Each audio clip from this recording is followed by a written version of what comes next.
I'm in charge of the market stand and telling people where like the bathroom is, where to park, when people like when my mom's gonna be home, when the first tour is, where they're going. So I have to tell people what to do. You'll be busy today. Yeah. Okay, thank you. Why do you do them? I mean, you guys. My wife makes me.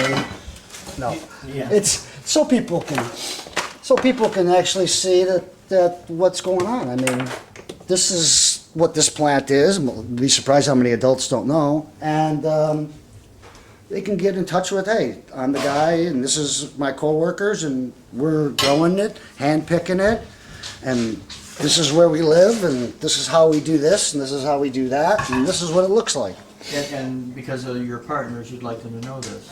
Exactly. I mean, they should know it. I mean, you know, food system is pretty fragile, and you know, I know in this day and age that I'd want to have a farmer as a good friend. Quindy, you need to butter that bread when it pops up.